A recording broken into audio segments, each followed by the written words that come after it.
Hello दोस्तों, स्वागत है कहानियों की दुनिया में।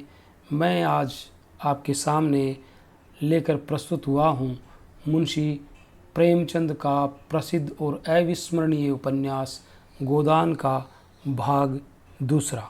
शुरू करते हैं गोदान का भाग दूसरा। होरी अपने गांव के समीप पहुंचा तो देखा अभी तक गोबर खेत में ऊख गोड़ रहा है और दोनों लड़कियां भी उसके साथ काम कर रही हैं। लू चल रही थी, बगुले उठ रहे थे, भूतल धधक रहा था जैसे प्रकृति ने वायु में आग घोल दी हो। ये सब अभी तक खेत में क्यों है? क्या काम के पीछे सब जान देने पर तुले हुए हैं? वह खेत की ओर चला और दूर ही से चिल्लाकर बोला, आता क्यों नहीं गोबर? क्या काम ही करता रहेगा? दोपहर ढल गई, कुछ सूझता है कि नहीं? उसे देखते ही तीनों ने कुदालें उठा ली और उसके साथ हो लिए। गोबर सांवला लंबा एक हरा युवक था जिसे इस काम से रुचि न मालूम होती थी। प्रसन्नता की जगह मुख पर असंतोष और विद्रोह था। वह इसलिए काम में लगा हुआ था कि वह दिखाना चाहता था उसे खाने पीने की कोई फिक्र नहीं है। बड़ी लड़की सोना लज्जाशील कुमारी थी, सांवली सुडोल प्रसन्न और चपल। गाढ़े की लाल साड़ी जिसे वह घुटनों से मोड़कर कमर में बांधे हुए थी, उसके हल्के शरीर पर कुछ लदी हुई सी थी और उसे प्रौढ़ता की गरिमा दे रही थी। छोटी रूपा 5-6 साल की छोकरी थी। मैली सिर पर बालों का एक घोंसला सा बना हुआ, एक लंगोटी कमर में बांधे, बहुत ही ढीठ और रोनी। रूपा ने होरी की टांगों से लिपट कर कहा, काका देखो, मैंने एक ढेला भी नहीं छोड़ा। बहन कहती है जा पेड़ तले बैठ। ढेले न तोड़े जाएंगे काका तो मिट्टी कैसे बराबर होगी? होरी ने उसे गोद में उठाकर प्यार करते हुए कहा, तूने बहुत अच्छा किया बेटी, चल घर चलें। कुछ देर अपने विद्रोह को दबाए रहने के बाद गोबर बोला, ये तुम रोज़ रोज़ मालिकों की खुशामद करने क्यों जाते हो? बाकी न चुके तो प्यादा आकर गालियाँ सुनाता है, बेगार देनी ही पड़ती है। नज़र नजराना सब तो हमसे भराया जाता है, फिर किसी की क्यों सलामी करो? इस समय यही भाव होरी के मन में भी आ रहे थे, लेकिन लड़के के इस विद्रोह भाव को दबाना जरूरी था। बोला, सलामी करने न जाएं तो रहें कहाँ? भगवान ने जब गुलाम बना दिया है तो अपना क्या बस है? यह इसी सलामी की बरकत है। लेकिन द्वार पर मंडैया डाल दी और किसी ने कुछ नहीं कहा। धुरे ने द्वार पर खूंटा गाड़ा था जिस पर कारिंदों ने 2 रुपए डांड ले लिए थे। तलैया से कितनी मीठी हमने खोदी। कारिंदों ने कुछ नहीं कहा। दूसरा खोदे तो नज़र देनी पड़े। अपने मतलब के लिए सलामी करने जाता हूँ। पाँव में सनीचर नहीं है और न सलामी करने में कोई बड़ा सुख मिलता है। घंटों खड़े रहो तब जाके मालिक को खबर होती है। कभी बाहर निकलते हैं, कभी कहला देते हैं कि फुर्सत नहीं है। गोबर ने कटाक्ष किया, बड़े आदमियों की हाँ में हाँ मिलाने में कुछ न कुछ आनंद तो मिलता ही है। नहीं लोग मेंबरी के लिए क्यों खड़े हों? जब सिर पर पड़ेगी तो मालूम होगा बेटा। अभी जो चाहे कह लो। पहले मैं भी ये सब बातें सोचा करता था, पर अब मालूम हुआ कि हमारी गर्दन दूसरों के पैरों के नीचे दबी हुई है, अकड़कर निभा नहीं हो सकता। पिता पर अपना क्रोध उतार कर गोबर कुछ शांत हो गया और चुपचाप चलने लगा। सोना ने देखा रूपा बाप की गोद में चढ़ी बैठी है तो ईर्ष्या हुई। उसे डांट कर बोली, अब गोद से उतर कर पाँव क्यों नहीं चलती? क्या पाँव टूट गए हैं? रूपा ने बाप की गर्दन में हाथ डालकर ढिठाई से कहा, न उतरेंगे, जाओ। काका, बहन हमको रोज़ चिढ़ाती है कि तू रूपा है, मैं सोना हूँ, मेरा नाम कुछ और रख दो। होरी ने सोना को बनावटी रोज से देखकर कहा, तू इसे क्यों चिढ़ाती है सोनिया? सोना दो देखने को है, निभा तो रूपा से होता है, रूपा न हो तो रुपए कहाँ से बने बता। सोना ने अपने पक्ष का समर्थन किया। सोना न हो तो मोहन माला कैसे बने, नथुनिया कहाँ से आए, कंठा कैसे बने। गोबर भी इस विनोदमय विवाद में शरीक हो गया। रूपा से बोला, तू कह दे कि सोना तो सुखी पति की तरह पीला होता है, रूपा तो उजला होता है जैसे सूरज। सोना बोली, शादी ब्याह में पीली साड़ी पहनी जाती है, उजली साड़ी कोई नहीं पहनता। रूपा इस दलील से परास्त हो गई। गोबर और होरी की कोई दलील इसके सामने न ठहर सकी। उसने क्षुब्ध आंखों से होरी को देखा। होरी को एक नई युक्ति सूझ गई। बोली, सोना बड़े आदमियों के लिए है, हम गरीबों के लिए तो रूपा ही है। जैसे जौ को राजा कहते हैं, गेहूं को चमार, इसलिए न कि गेहूं बड़े आदमी खाते हैं, जो हम लोग खाते हैं। सोना के पास इस सबल युक्ति का कोई जवाब न था। परास्त होकर बोली, तुम सब जने एक हो गए, नहीं रुपया को रुलाकर छोड़ती। रूपा ने उंगली मटका कर कहा, ए राम सोना चमार, ए राम सोना चमार। इस विजय का उसे इतना आनंद हुआ कि बाप की गोद में रह न सकी, जमीन पर कूद पड़ी और उछल उछल कर यही रट लगाने लगी, रूपा राजा सोना चमार, रूपा राजा। ये लोग घर पहुँचे तो धनिया द्वार पर खड़ी इनकी बाट जो रही थी। रुष्ट होकर बोली, आज इतनी देर क्यों की गोबर, काम के पीछे कोई प्राण थोड़ी दे देता है। फिर गति से गर्म होकर कहा, तुम भी वहाँ से कमाई करके लौटे तो खेत में पहुँच गए, खेत कहीं भागा जाता था। द्वार पर कुआं था। होरी और गोबर ने एक एक कलसा पानी सिर पर उड़ेला, रूपा को नहलाया और भोजन करने गए। जौ की रोटियां थी पर गेहूं जैसी सफ़ेद और चिकनी। अरहर की दाल थी जिसमें कच्चे आम पड़े हुए थे। रूपा बाप की थाली में खाने बैठी। सोना ने उसे ईर्ष्या भरी आंखों से देखा, मानो कह रही हो, वाह रे दुलार। धनिया ने पूछा, मालिक से क्या बातचीत हुई? होरी ने लोटा भर पानी चढ़ाते हुए कहा, यही तहसील वसूल की बात थी और क्या। हम लोग समझते हैं बड़े आदमी बहुत सुखी होंगे, लेकिन सच पूछो तो वह हमसे भी ज़्यादा दुखी हैं। हमें अपने पेट की चिंता है, उन्हें हज़ारों चिंताएं घेरी रहती है। राय साहब ने और क्या क्या कहा था वह कुछ होरी को याद न था। उस सारे कथन का खुलासा मात्र उसके स्मरण में चिपका हुआ रह गया था। गोबर ने व्यंग्य किया, तो फिर अपना इलाका हमें क्यों नहीं दे देते? हम अपने खेत बैल हल कुदाल सब उन्हें देने को तैयार हैं, करेंगे बदला। ये सब धूर्तता है, नीरी मोटमर्दी। जिसे दुख होता है वह दर्जनों मोटरें नहीं रखता, महलों में नहीं रहता, हलवा पूरी नहीं खाता और न नाच रंग में लिप्त रहता है। मज़े से राज का सुख भोग रहे हैं, उस पर भी दुखी हैं। होरी ने झुंझला कर कहा, अब तुमसे बहस कौन करे भाई। जायदाद किसी से छोड़ी जाती है कि वही छोड़ देंगे। हम ही को खेती से क्या मिलता है? एक आने नफरी की मजदूरी भी तो नहीं पड़ती। जो 10 रुपये महीने का भी नौकर है वह भी हमसे अच्छा खाता पहनता है, लेकिन खेतों को छोड़ा तो नहीं जाता। खेती छोड़ दें तो और करें क्या? नौकरी कहीं मिलती है? फिर मर्जाद भी तो पालना ही पड़ता है। खेती में जो मर्जाद है वह नौकरी में तो नहीं है। इसी तरह ज़मींदारों का हाल भी समझ लो। उनकी जान को भी तो सैकड़ों रोग लगे हुए हैं।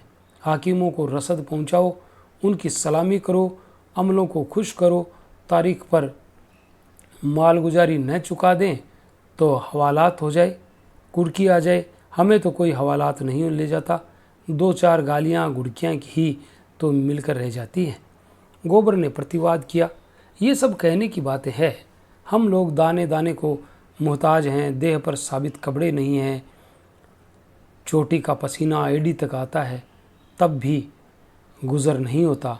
उन्हें क्या, मज़े से गद्दी मनसद लगाए बैठे हैं। सैकड़ों नौकर चाकर हैं, हज़ारों आदमियों पर हुकूमत है, रुपए न जमा होते हों पर सुख तो सभी तरह का भोगते हैं। धन लेकर आदमी और क्या करता है? तुम्हारी समझ में हम और वह बराबर है। भगवान ने तो सबको बराबर ही बनाया है। ये बात नहीं है बेटा। छोटे बड़े भगवान के घर से बनकर आते हैं। संपत्ति बड़ी तपस्या से मिलती है। उन्होंने पूर्व जन्म में जैसे कर्म किए हैं उनका आनंद भोग रहे हैं। हमने कुछ नहीं संचा तो भोगें क्या? ये सब मन को समझाने की बातें हैं। भगवान सबको बराबर बनाते हैं। यहाँ जिसके भाग में लाठी है, हाथ में लाठी है, वह गरीबों को कुचल कर बड़ा आदमी बन जाता है। ये तुम्हारा भ्रम है। मालिक आज भी 4 घंटे रोज भगवान का भजन करते हैं। किसके बल पर? ये भजन भाव और दान धर्म होता है। अपने बल पर नहीं, किसानों के बल पर और मजदूरों के बल पर। ये पाप का धन पचे कैसे? इसलिए दान धर्म करना पड़ता है। भगवान का भजन भी इसलिए होता है। भूखे नंगे रहकर भगवान का भजन करें तो हम भी देखें। हमें कोई दोनों जून खाने को दे तो हम 8 पैर भगवान का जाप ही करते रहें। एक दिन खेत में ऊख गाड़ना पड़े तो सारी भक्ति भूल जाएं। होरी ने हार कर कहा, अब तुम्हारे मुंह कौन लगे भाई, तुम तो भगवान की लीला में भी टांग अड़ाते हो। तीसरे पहर गोबर कुदाल लेकर चला तो होरी ने कहा, जरा ठहर जाओ बेटा, हम भी चलते हैं। तब तक थोड़ा सा भूसा निकाल कर रख दो, मैंने भूला को देने को कहा है। बेचारा आजकल बहुत तंग है। गोबर ने अवज्ञा भरी आंखों से देखकर कहा, हमारे पास बेचने को भूसा नहीं है। बेचता नहीं हूँ भाई, यूं ही दे रहा हूँ। वह संकट में है, उसकी मदद तो करनी ही पड़ेगी। हमें तो उन्होंने कभी एक गाय नहीं दे दी। दे तो रहा था पर हमने ली ही नहीं। धनिया मटक कर बोली, गाय कहीं वह दे रहा था, इन्हें गाय दे देगा? आँख में अंजन लगाने को कभी चिल्लू भर दूध तो भेजा नहीं, गाय देगा। होरी ने कसम खाई, नहीं, जवानी कसम, अपनी पछाई गाय दे रहे थे। हाथ तंग है, भूसा चारा नहीं रख सके, अब एक गाय बेचकर भूसा लेना चाहते हैं। मैंने सोचा संकट में पड़े आदमी की गाय क्या लूँगा, थोड़ा सा भूसा दिए देता हूँ, कुछ रुपए हाथ आ जाएंगे तो गाय ले लूँगा, थोड़ा थोड़ा करके चुका दूँगा। 80 रुपये की है, मगर ऐसी कि आदमी देखता रहे। गोबर ने आड़े हाथों लिया, तुम्हारा यही धर्मात्मापन तो तुम्हारी दुर्गत कर रहा है। साफ साफ तो बात है, 80 रुपये की गाय है, हमसे 20 रुपये का भूसा ले ले और गाय हमें दे दे, 60 रुपये रह जाएंगे, वह हम धीरे धीरे दे देंगे। होरी रहस्य में ढंग से मुस्कुराया, मैंने ऐसी चाल सोची है कि गाय सेंत मेंत में हाथ आ जाए।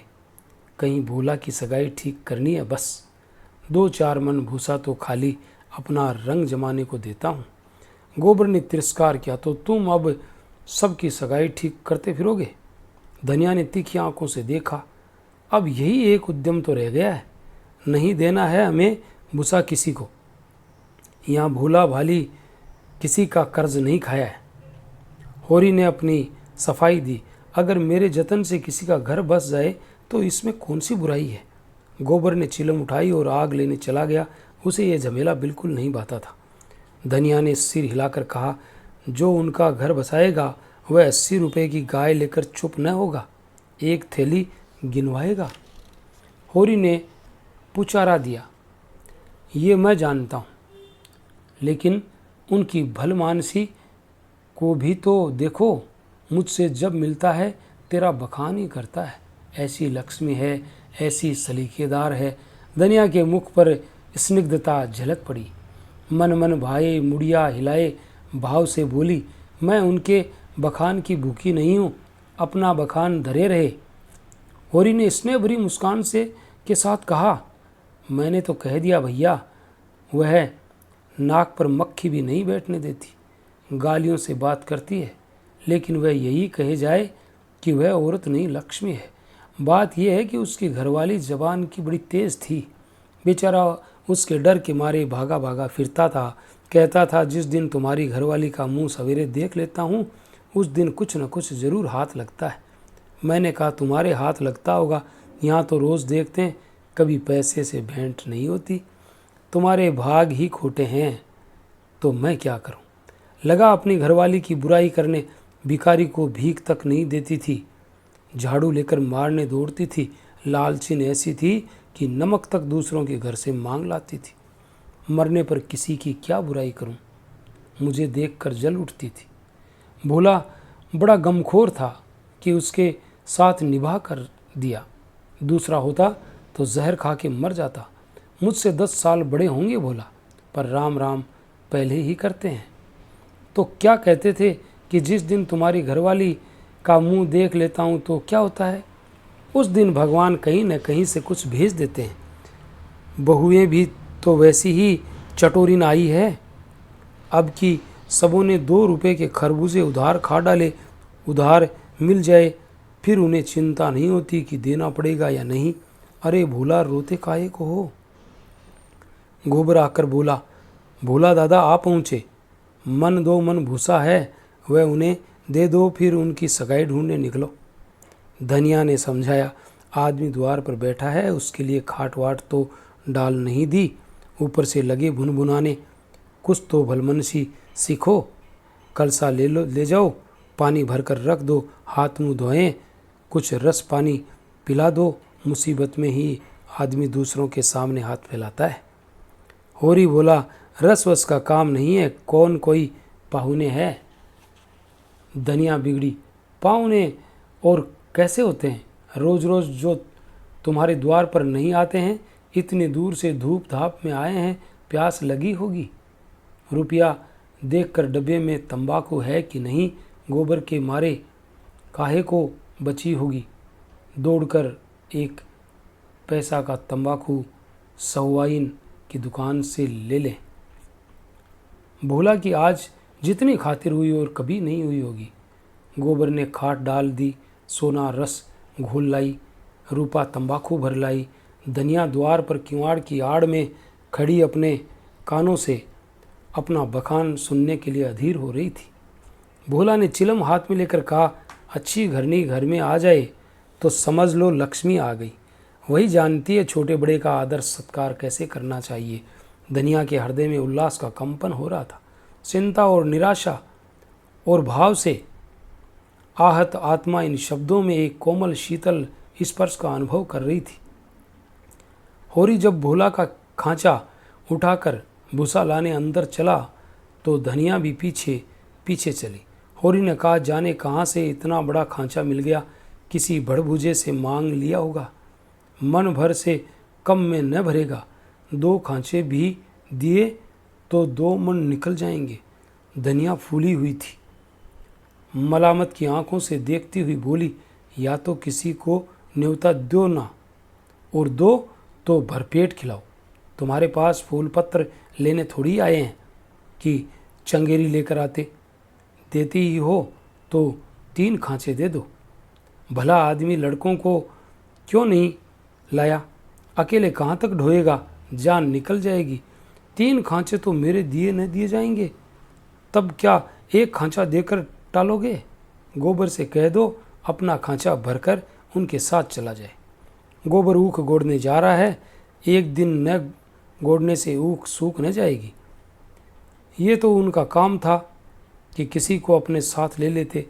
भगवान के दिए 2 बेटे हैं, न होंगे घर पर, दूध लेकर बाजार गए होंगे। ये तो अच्छी दिल लगी है कि अपना माल भी दो और उसे घर तक पहुंचा भी दो। लाद दे, लदा दे, लादने वाला साथ कर दे। अच्छा भाई, कोई मत जाए, मैं पहुंचा दूंगी। बड़ों की सेवा करने में लाज नहीं है। और 3 खांचे उन्हें दे दूं तो अपने बेल क्या खाएंगे।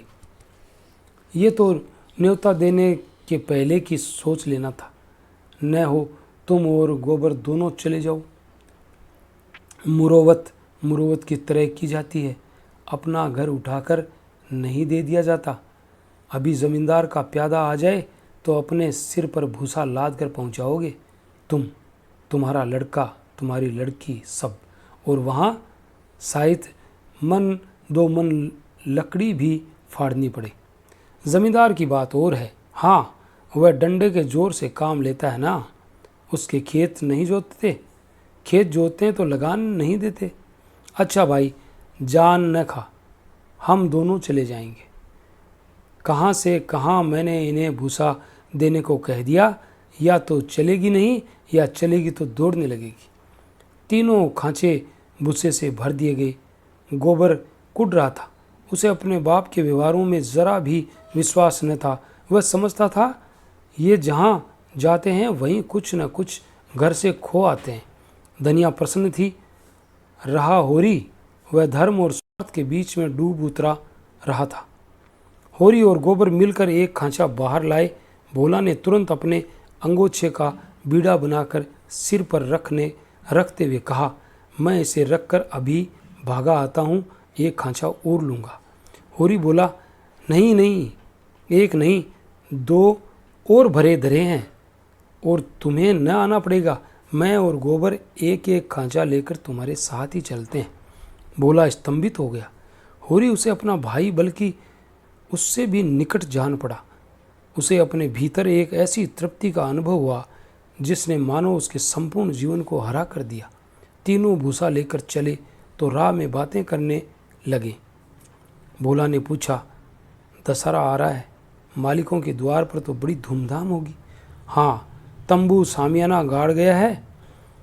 अब की लीला में मैं भी काम करूँगा। राय साहब ने कहा है तुम्हें राजा जनक का माली बनना पड़ेगा। मालिक तुमसे बहुत खुश हैं, उनकी दया है। एक क्षण के बाद भोला ने फिर पूछा, शगुन के लिए रुपए का जुगाड़ कर लिया है? माली बन जाने से तो गला न छूटेगा। होरी ने मुंह का पसीना पोंछ कर कहा, उसी की चिंता तो मारे डालती है दादा। अनाज तो सबका सब खलियान में ही तुल गया। ज़मींदार ने अपना लिया, महाजन ने अपना लिया। मेरे लिए 5 सेर अनाज बच रहा। ये भूसा तो मैंने रातों रात ढोकर छिपा दिया था, नहीं तिनका भी न बचता। ज़मींदार तो एक ही है, मगर महाजन 3-3 है। सहुआइन अलग और मंगरू अलग और दातादीन पंडित अलग।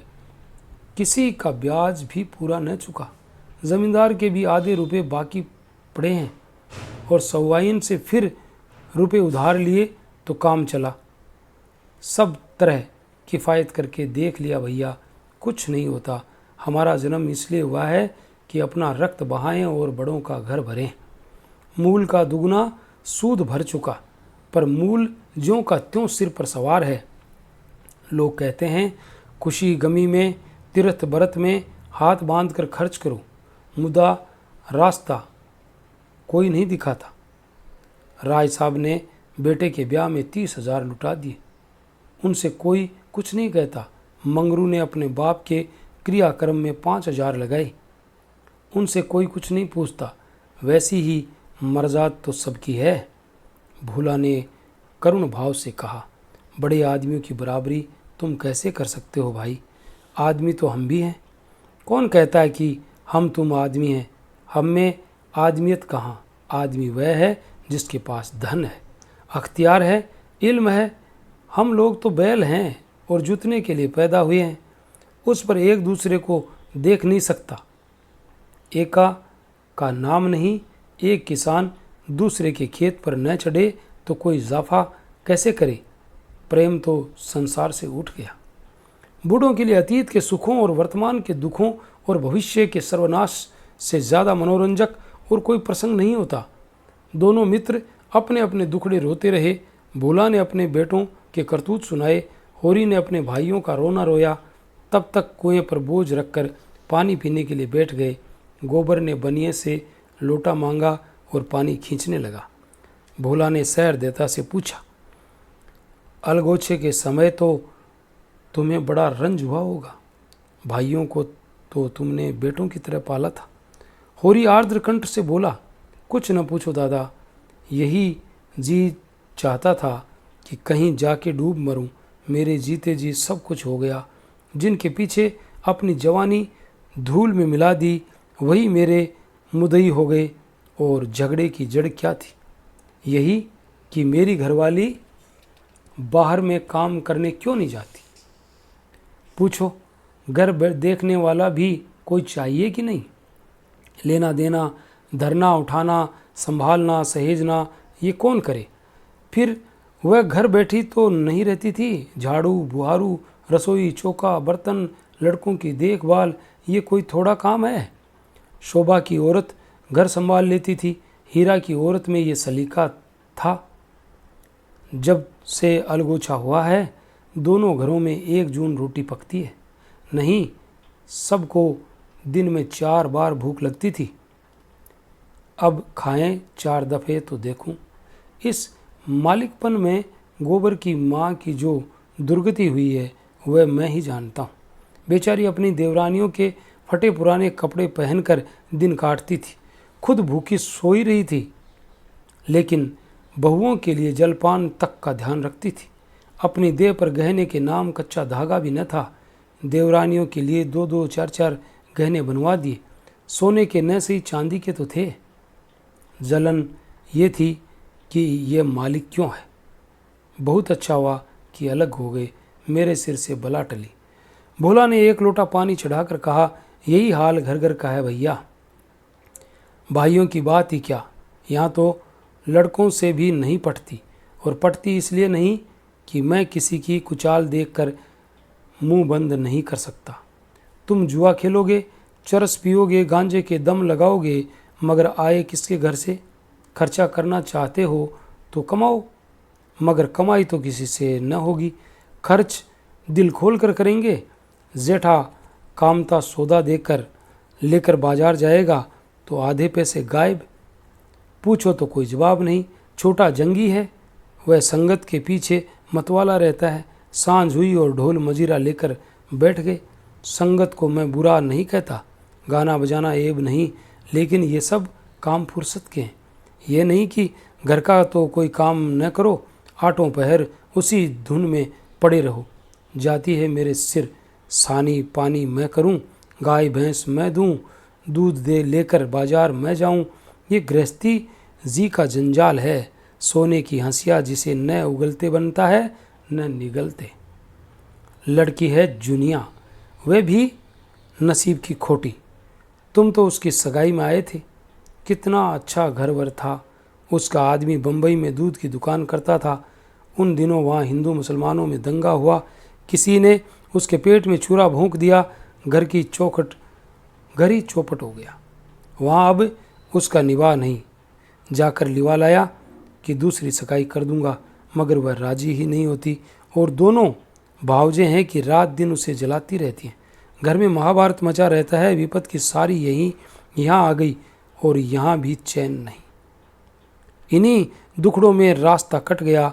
भोला का पूर्वा था तो छोटा, मगर बहुत गुलजार। अधिकतर अहीर ही बसते थे, और किसानों के देखते इनकी दशा बहुत बुरी न थी। भोला गांव का मुखिया था। द्वार पर बड़ी सी चरनी थी, जिस पर 10-12 गायें भैंसें खड़ी सानी खा रही थी। ओसारे में एक बड़ा सा तख्त पड़ा था, जो शायद 10 आदमियों से भी न उठता। किसी खूंटी पर ढोलक लटक रही थी, किसी पर मजीरा। एक ताक पर कोई पुस्तक बस्ते में बंधी रखी हुई थी, जो शायद रामायण हो। दोनों बहुएं सामने बैठी गोबर पाथ रही थी, और झुनिया चौखट पर खड़ी थी। उसकी आंखें लाल थी, नाक के सिरे पर भी सुर्खी थी। मालूम होता था अभी रोकर उठी है। उसके मांसल स्वस्थ और सुगठित अंगों में मानो यौवन लहरें मार रहा था। मुंह बड़ा और गोल था, कपोल फूले हुए, आंखें छोटी और भीतर धंसी हुई, माथा पतला पर वक्ष का उभार और गात का वही गुदगुदापन आंखों को खींचता था। उस पर छपी हुई गुलाबी साड़ी उसे और भी शोभा प्रदान कर रही थी। भोला को देखते ही उसने लपक कर उसके सिर से खांचा उतरवाया। भोला ने गोबर और होरी के खांचे उतरवाए और झुनिया से बोले, पहले एक चिलम भर ला, फिर थोड़ा सा रस बना ले, पानी न हो तो मगरा ला, मैं खींच दूं। होरी महतो को पहचानती है ना? फिर होरी से बोला, घरनी के बिना घर नहीं रहता भैया। पुरानी कहावत है, नाटन खेती बहुरियन घर। नाटे बैल क्या खेती करेंगे और बहुएं क्या घर संभालेगी। जब से उसकी माँ मरी है, जैसे घर की बरकत ही उठ गई। बहुएं आटा पाथ लेती है, पर गृहस्थी चलाना क्या जाने। हाँ, मुंह चलाना खूब जानती है। लौंडे कभी फड़ पर जमे होंगे, सब के सब आलसी हैं कामचोर। जब तक जीता हूँ इनके पीछे मरता हूँ, मर जाऊँगा तो आप सिर पर हाथ धरकर रोएंगे। लड़की भी वैसी ही है, छोटा सा ओढ़ना भी करेगी तो भुन भुना कर, मैं तो सह लेता हूँ, कसम थोड़ी सहेगा। जुनिया एक हाथ में भरी हुई चिलम, दूसरे में लोटे का रस लिए बड़ी फुर्ती से आ पहुंची।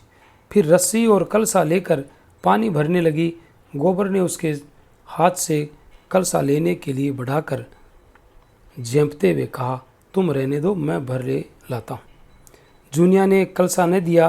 कुएं के जगत पर जाकर मुस्कुराती हुई बोली, तुम हमारे मेहमान हो, कहोगे एक लोटा पानी भी किसी ने न दिया। मेहमान काहे से हो गया, तुम्हारा पड़ोसी तो हूँ।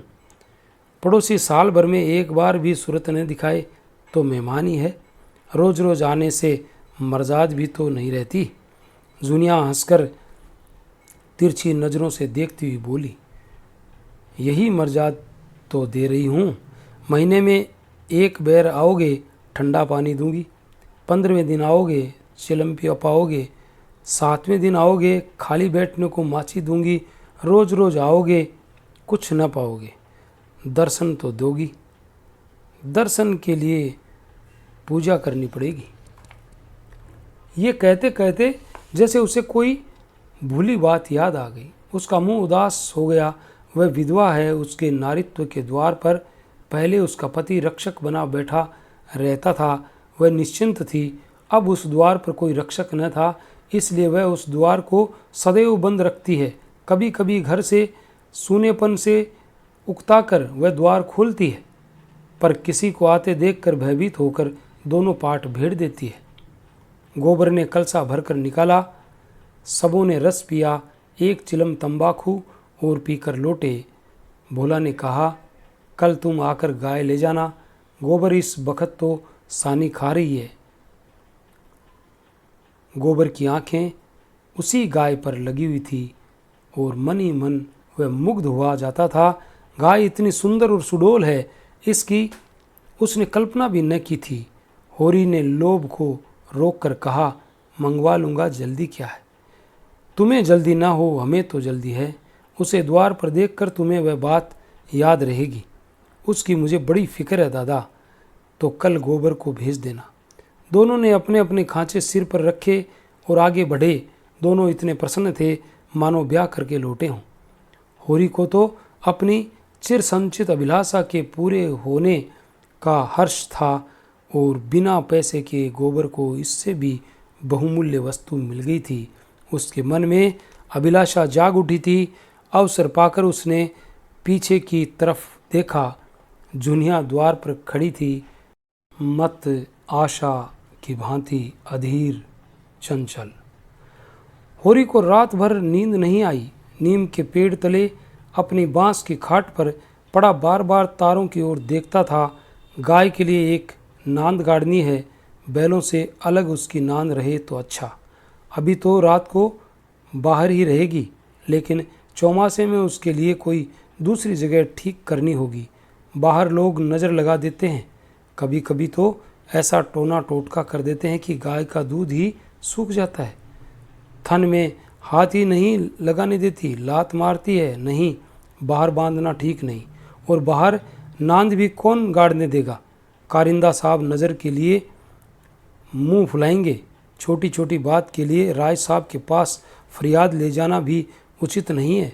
और कारिंदे के सामने मेरी सुनता कौन है। उनसे कुछ कहूँ तो कारिंदा दुश्मन हो जाए। जल में रहकर मगर से बैर करना लड़कपन है। भीतर ही बांधूंगा। आंगन है तो छोटा सा, लेकिन एक मड़ैया डाल देने से काम चल जाएगा। अभी पहला ही बयान है, 5 सेर से कम क्या दूध देगी। सेर भर तो गोबर ही को चाहिए। रुपया दूध देखकर कैसी ललचाती रहती है। अब पिए जितना चाहे। कभी कभी 2-4 सेर मालिकों को दे आया करूँगा। कारिंदा साहब की पूजा भी करनी ही होगी और भोला के रुपए भी देने चाहिए। सगाई के ढकोसले में उसे क्यों डालूं। जो आदमी अपने ऊपर इतना विश्वास करे उससे दगा करना नीचता है। 80 रुपये की गाय मेरे विश्वास पर दे दी। नहीं, यहाँ तो कोई 1 पैसे को नहीं पतियाता। सन में क्या कुछ मिलेगा? अगर 25 रुपये भी दे दूँ तो भोला को ढांढस हो जाएगा। धनिया से नाहक बता दिया। चुपके से गाय लाकर बांध देता तो चकरा जाती। लगती पूछने किसकी गाय है, कहाँ से लाए हो, खूब दिख करके तब बताता। लेकिन जब पेट में बात पचे भी तो कभी 2-4 पैसे ऊपर से आ जाते हैं, उनको भी तो नहीं छिपा सकता। और ये अच्छी भी है, उसे घर की चिंता रहती है। अगर उसे मालूम हो जाए कि इनके पास भी पैसे रहते हैं तो फिर नखरे बघाड़ने लगे। गोबर जरा आलसी है, नहीं वह गऊ की ऐसी सेवा करता कि जैसी चाहिए। आलसी वालसी कुछ नहीं है, इस उम्र में कौन आलसी नहीं होता। मैं भी दादा के सामने मटरगश्ती ही करता था। बेचारे पहर रात में कुटी काटने लगते, कभी द्वार पर झाड़ू लगाते, कभी खेत में खाद फेंकते। मैं पड़ा सोता रहता और कभी जगा देते तो मैं बिगड़ जाता और घर छोड़कर भाग जाने की धमकी देता था। लड़के जब अपने माँ बाप के सामने भी जिंदगी का थोड़ा सा सुख न भोगेंगे तो फिर जब अपने सिर पर पड़ गई तो क्या भोगेंगे? दादा के मरते ही क्या मैंने घर नहीं संभाल लिया? सारा गांव यही कहता था कि होरी घर बर्बाद कर देगा। लेकिन सिर पर बोझ पड़ते ही मैंने ऐसा चोला बदला कि लोग देखते रह गए। शोभा और हीरा अलग ही हो गए। नहीं, आज इस घर की और ही बात होती। 3 हल एक साथ चलते, अब तीनों अलग अलग चलते हैं। बस समय का फेर है। धनिया का क्या दोष था? बेचारी जब से घर में आई कभी तो आराम से न बैठी। डोली से उतरते ही सारा काम सिर पर उठा लिया। अम्मा को पान की तरह फेरती रहती थी। जिसने घर के पीछे अपने को मिटा दिया है। देवरानियों से काम करने को कहती थी तो क्या बुरा करती थी? आखिर उसे भी तो कुछ आराम मिलना चाहिए था। लेकिन भाग्य में आराम लिखा होता तब तो मिलता। तब देवरों के लिए मरती थी, अब अपने बच्चों के लिए मरती है। वह इतनी सीधी, गमखोर, निर्छल न होती तो आज शोभा और हीरा जो मूँछों पर ताव देते फिरते हैं कहीं भीख मांगते होते। आदमी कितना स्वार्थी हो जाता है। जिसके लिए लड़ो वही जान का दुश्मन हो जाता है। होरी ने फिर पूर्व की ओर देखा। शायद भिनसार हो गया रहा है। गोबर काहे को जागने लगा। नहीं कह के तो यही सोया था कि अंधेरे ही चला जाऊंगा, जाकर नांद तो गाड़ दूं। लेकिन नहीं, जब तक गाय द्वार पर न आ जाए नांद गाड़ना ठीक नहीं। कहीं भूला बदल गए या फिर किसी तरह कारण से गाय न दी तो सारा गांव तालियां पीटने लगेगा। चले थे गाय लेने। पट्ठे ने इतनी फुर्ती से नांद गाड़ दी मानो इसी की कसर थी। भोला है तो अपने घर का मालिक, लेकिन जब लड़के सयाने हो गए तो बाप की कौन चलती है। कामता है और जंगी अकड़ जाए तो क्या भोला अपने मन से गाय मुझे दे देंगे? कभी नहीं। सहसा गोबर चौंक कर उठ बैठा और आंखें मलता हुआ बोला, अरे ये तो भोर हो गई, तुमने नांद गाड़ दी दादा। होरी ने गोबर से सुगठित शरीर और चौड़ी छाती की ओर गर्व से देखकर और मन में ये सोचते हुए कि कहीं इसे गोरस मिला तो कैसा पट्ठा हो जाता, बोला, नहीं अभी नहीं गाड़ी, सोचा कहीं न मिले तो नाक बद हो। गोबर ने त्योरी चढ़ाकर कहा, मिलेगी क्यों नहीं? उनके मन में कोई चोर बैठ जाए। चोर बैठे या डाकू, गाय तो उन्हें देनी ही पड़ेगी। गोबर ने और कुछ न कहा, लाठी कंधे पर रखी और चल दिया। होरी उसे जाते देखता हुआ अपना कलेजा ठंडा करता रहा। अब लड़के की सगाई में देर न करनी चाहिए। 17वां लग गया है, मगर करे कैसे? कहीं पैसे के भी दर्शन हो। जब से तीनों भाइयों में अलगोजा हो गया, घर की साख जाती रही। मैं तो लड़का देखने आते हैं पर घर की दशा देखकर मुंह फीका करके चले जाते हैं। 2-1 राजी भी हुए तो रुपए मांगते हैं। 200-300 लड़की का दाम चुकाएं और इतनी ही ऊपर से खर्च करें तब जाकर ब्याह हो। कहाँ से आवें इतने रुपए? रास खलियान में तुल जाती है, खाने भर को भी नहीं बचता। ब्याह कहाँ से हो, और अब तो सोना ब्याहने योग्य हो गई। लड़के का ब्याह न हुआ न सही, लड़की का ब्याह न हुआ तो सारी बिरादरी में हंसी होगी। पहले तो उसी की सगाई करनी है, पीछे देखी जाएगी। एक आदमी ने आकर राम राम किया और पूछा, तुम्हारी कोठी में कुछ बांस होंगे महतो? होरी ने देखा, दमड़ी बंसोर सामने खड़ा है, नाटा काला, खूब मोटा, चौड़ा मुंह, बड़ी बड़ी मूछें, लाल आंखें, कमर में बांस काटने की कटार खोसे हुए, साल में एक दो बार आकर चूंकि कुर्सियाँ, मोढ़े, टोकरियाँ आदि बनाने के लिए कुछ बांस काट ले जाता था। होरी प्रसन्न हो गया, मुट्ठी गर्म होने की कुछ आशा बंधी। चौधरी को लेकर अपनी तीनों काठियाँ दिखाई, मोल भाव किया और 25 रुपये सैकड़े से 50 बांसों का बयाना ले लिया। फिर दोनों लौटे। होरी ने उसे चिलम पिलाई, जलपान कराया और तब रहस्यमय भाव से बोला, मेरे बांस कभी 30 रुपये से कम में नहीं जाते, लेकिन तुम घर के आदमी हो, तुमसे क्या मोल भाव करता। तुम्हारा वह लड़का जिसकी सगाई हुई थी अभी प्रदेश से लौटा कि नहीं? चौधरी ने चिलम का दम लगाकर खांसते हुए कहा, उस लौंडे के पीछे मर मिटा महतो। जवान बहू घर में बैठी थी और वह बिरादरी की एक दूसरी औरत के साथ प्रदेश में मौज करने चल दिया। बहू भी दूसरे के साथ निकल गई। बड़ी नाकिस जात है महतो, किसी की नहीं होती। कितना समझाया कि तू जो चाहे खा, जो चाहे पहन, मेरी नाक न कटवा, मुद्दा कौन सुनता है। औरत को भगवान सब कुछ दे, रूप न दे, नहीं वह काबू में नहीं रहती। कोठियाँ तो बंट गई होंगी। होरी ने आकाश की ओर देखा और मानो उसकी महानता में उड़ता हुआ बोला, सब कुछ बंट गया चौधरी। जिनको लड़कों की तरह पाला पोसा वह अब बराबर के हिस्सेदार हैं, लेकिन भाई का हिस्सा खाने की अपनी नीयत नहीं है। इधर तुमसे रुपए मिलेंगे, उधर दोनों भाइयों को बांट दूंगा। 4 दिन की जिंदगी में क्यों किसी से छल कपट करूं?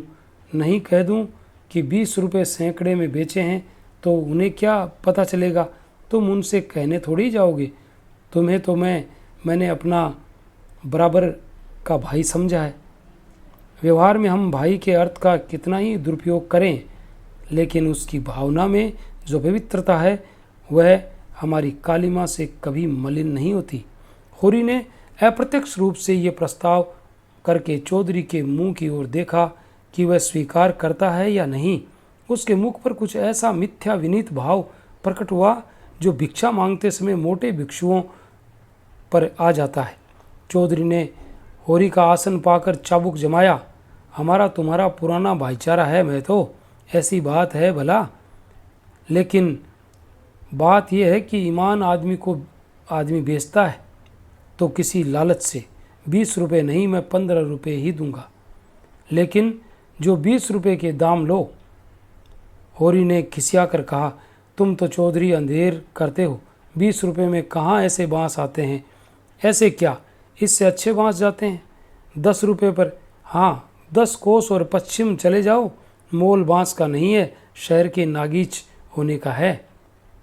आदमी सोचता है जितनी देर वहाँ जाने में लगेगी उतनी देर में 2-4 रुपये का काम हो जाएगा। सौदा पट गया। चौधरी ने मिर्जई उतार कर छान पर रख दी और बांस काटने लगा। ऊख की सिंचाई हो रही थी। हीरा की बहू कलेवा लेकर कुएं पर जा रही थी। चौधरी को बांस काटते देखकर घूंघट के अंदर से बोली, कौन बांस काटता है? यहाँ बांस न कटेंगे। चौधरी ने हाथ रोक कर कहा, बांस मोल लिए हैं, 15 रुपये सैकड़े का बयाना हुआ है, सेंत में नहीं काट रहे हैं। हीरा बहू अपने घर की मालकिन थी। उसी के विद्रोह से भाइयों में अलगोछा हुआ था। धनिया को परास्त करके शेर हो गई थी। हीरा कभी कभी उसे पीटता था। अभी हाल में इतना मारा था कि वह कई दिन तक खाट से न उठ सकी थी, लेकिन अपना पदाधिकार वह किसी तरह न छोड़ती थी। हीरा क्रोध में उसे मारता था, लेकिन चलता था उसी के इशारों पर। वह घोड़े की भांति जो कभी कभी स्वामी को लात मारकर भी उसी के आसन के नीचे चलता है। कलेवी की टोकरी सिर से उतार कर बोली, 15 रुपये में हमारे बांस न जाएंगे। चौधरी औरत जात से इस विषय में बातचीत करना नीति विरुद्ध समझते थे। बोले, जाकर अपने आदमी को भेज दो, जो कुछ कहना हो आकर कहे। हीरा बहू का नाम था पुन्नी। बच्चे 2 ही हुए थे, लेकिन ढल गई थी। बनाव श्रृंगार के समय के आघात का शमन करना चाहती थी, लेकिन गृहस्थी में भोजन ही का ठिकाना न था। श्रृंगार के लिए पैसे कहाँ से आते? इस अभाव और विवशता ने उसकी प्रकृति का जल सुखाकर कठोर और शुष्क बना दिया था, जिस पर एक बार फावड़ा भी उचट जाता था। समीप जाकर चौधरी का हाथ पकड़ने की चेष्टा करती हुई बोली, आदमी को क्यों भेज दूं? जो कुछ कहना हो मुझसे कहो ना। मैंने कह दिया मेरे बांस न कटेंगे। चौधरी हाथ छुड़ाता था और पुन्नी बार बार पकड़ लेती थी। 1 मिनट तक यही हाथापाई होती रही। अंत में चौधरी ने उसे जोर से पीछे धकेल दिया। पुन्नी धक्का खाकर गिर पड़ी, मगर फिर संभली और पांव से तल्ली निकालकर चौधरी के सिर, मुंह, पीठ पर अंधाधुंध जमाने लगी। बसोर होकर उसे ढकेल दे, उसका यह अपमान मारती जाती थी और रोती जाती थी। चौधरी उसे धक्का देकर नारी पर बल का प्रयोग करके गच्चा खा चुका था। खड़े खड़े मार खाने के सिवा इस संकट से बचने की उसके पास और कोई दवा न थी। पुन्नी का रोना सुनकर होरी भी दौड़ा हुआ आया। पुन्नी ने उसे देखकर और जोर से चिल्लाना शुरू किया। होरी ने समझा चौधरी ने पुनिया को मारा है। खून ने जोश मारा और अलगोछे की ऊंची बांध को तोड़ता हुआ सब कुछ अपने अंदर समेटने के लिए बाहर निकल पड़ा। चौधरी को जोर से एक लात जमाकर बोला, अब अपना भला चाहते हो चौधरी, तो यहाँ से चले जाओ, नहीं तुम्हारी लाश उठेगी। तुमने अपने को समझा क्या है? तुम्हारी इतनी मजाल कि मेरी बहू पर हाथ उठाओ। चौधरी कस्में खा खाकर अपनी सफाई देने लगा। तलियों की चोट में उसकी अपराधी आत्मा मौन थी। ये लात उसे निरपराध मिली और उसके फूले हुए गाल आंसुओं से भीग गए। उसने तो बहू को छुआ भी नहीं। क्या वह इतना गंवार है कि महतो के घर की औरतों पर हाथ उठाएगा? होरी ने अविश्वास करके कहा, आंखों में धूल मत झोंको चौधरी, तुमने कुछ कहा नहीं तो बहू झूठ मूठ रोती है। रुपए की गर्मी है तो वह निकाल दी जाएगी, अलग है तो क्या हुआ है तो एक खून। कोई तीसरी आंख से देखे तो आंख निकाल ले। पुन्नी चंडी बनी हुई थी। गला फाड़कर बोली, तूने मुझे धक्का देकर गिरा नहीं दिया, खा जा अपने बेटे की कसम। हीरा को खबर मिली कि चौधरी और पुनिया में लड़ाई हो रही है। चौधरी ने पुनिया को धक्का दिया। पुनिया ने तलियों से पीटा। उसने पुर वहीं छोड़ा और ओगी लिए घटनास्थल की ओर चला। गांव में अपने क्रोध के लिए प्रसिद्ध था। छोटा डील गठा हुआ शरीर, आंखें कोड़ी की तरह निकल आई थी, गर्दन की नसें तनी गई थी, मगर उसे चौधरी पर क्रोध न था, क्रोध था पुनिया पर। वह क्यों चौधरी से लड़ी? क्यों इसकी इज्जत मिट्टी में मिला दी? बसोर से लड़ने झगड़ने का उसे क्या प्रयोजन था? उसे जाकर हीरा से समाचार कह देना चाहिए था। हीरा जैसा उचित समझता करता। वह उससे लड़ने क्यों गई? उसका बस होता तो वह पुनिया को पर्दे में रखता। पुनिया किसी बड़े से मुंह खोलकर बात करे, यह उसे असह्य था। वह खुद जितना उद्दंड था, पुनिया को उतना ही शांत रखना चाहता था। जब भैया ने 15 रुपये में सौदा कर लिया तो ये बीच में कूदने वाली कौन है? आते ही उसने पुनिया का हाथ पकड़ लिया और घसीटता हुआ अलग ले जाकर लगा लाते जमाने। हरामजादी, तू हमारी नाक काटने पर लगी हुई है? तू छोटे छोटे आदमियों से लड़ती फिरती है? किसकी पगड़ी नीची होती है? एक लात और जमाकर। हम तो वहाँ कलयुग की बाट देख रहे हैं और तू यहाँ लड़ाई ठाने बैठी है। इतनी बेशर्मी! आँख का पानी ऐसे गिर गया, खोद कर गाड़ दूंगा। पुन्नी हाय हाय करती जाती थी और कोसती जाती थी, तेरी मिट्टी उठे, तुझे हैजा हो जाए, तेरी मरी आए, देवी मैया तुझे लील जाए, तुझे इन्फ्लुएंजा हो जाए, भगवान करे तू कोड़ी हो जाए, हाथ पांव कट कट गिरे। ये चल रही है पुनिया की अपने पति हीरा के लिए गालियाँ। कैसे होगा ये झगड़ा शांत? इसको जानने के लिए सुनते हैं कल गोदान भाग 3 को। तब तक के लिए all the best, thanks for watching.